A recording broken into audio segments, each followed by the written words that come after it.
शिक्षा हमारे जीवन में बहुत महत्वपूर्ण स्थान रखती है। वजह या माध्यम भले ही बदल जाएं, पर हम बचपन से लेकर वृद्धावस्था तक कुछ ना कुछ पढ़ते और उससे सीखते ही रहते हैं।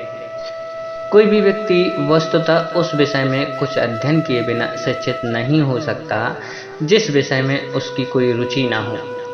वास्तविक अध्ययन की आदत पुस्तकों को सिर्फ यंत्रवत पढ़ना और रटना नहीं, बल्कि पढ़कर उसे सही मायने में समझना और उसे हृदयंगम करना होता है। पढ़ना शिक्षा का अभिन्न अंग इसलिए भी है क्योंकि पढ़ना हमारे शास्त्रों के बारे में, हमारी संस्कृति के बारे में, हमारे देश के बारे में व दुनिया के बारे में जानने का सबसे प्रभावशाली माध्यम है। खंडन करने और गलत सिद्ध करने के इरादे से अध्ययन न करें, ना ही बिना समझे विश्वास करने और निश्चित मान बैठने के लिए, और ना ही केवल वार्तालाप या प्रवचन आदि के लिए, बल्कि पढ़ना चाहिए तुलना और विचार करने के लिए। किस पुस्तक में क्या श्रेष्ठ है, विचारणीय है या अनुकरणीय है, ये समझना बहुत आवश्यक होता है।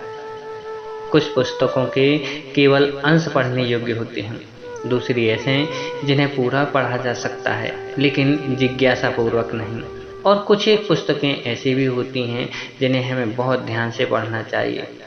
हम पढ़ते बहुत कुछ हैं, पर सीखते वही हैं जिसमें हमें रुचि होती है। व्यक्ति को अगर एक सम्मानित, उद्देश्यपूर्ण एवं सुखी जीवन व्यतीत करना है तो उसके लिए अच्छी शिक्षा पाना व पढ़ते रहकर शिक्षा को जारी रखना महत्वपूर्ण हो जाता है। भले ही कोई अमीर हो या गरीब, रोजगार प्राप्त हो या बेरोजगार, राजा हो या रंक, पढ़ लिख कर विवेक का उपयोग करना ही चाहिए।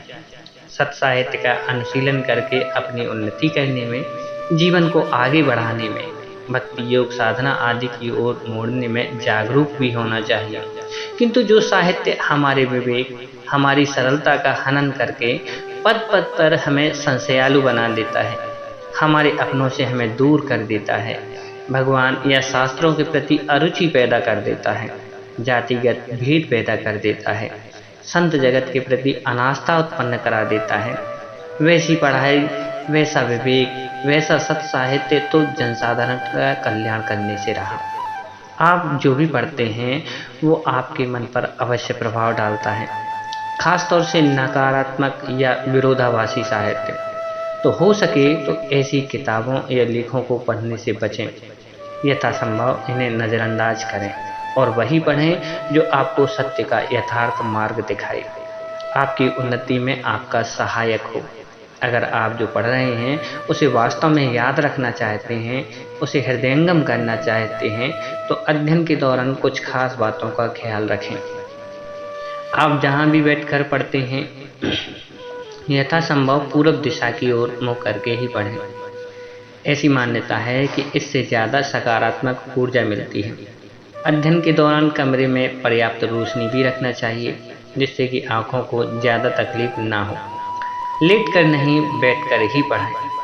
कई बार आलस्य की वजह से बैठने की बजाय बिस्तर पर लेटे लेटे ही अध्ययन करते हैं, जो कि सही नहीं है। लेटकर पढ़ने पर आलस्य की वजह से आधा अधूरा ही याद रहता है।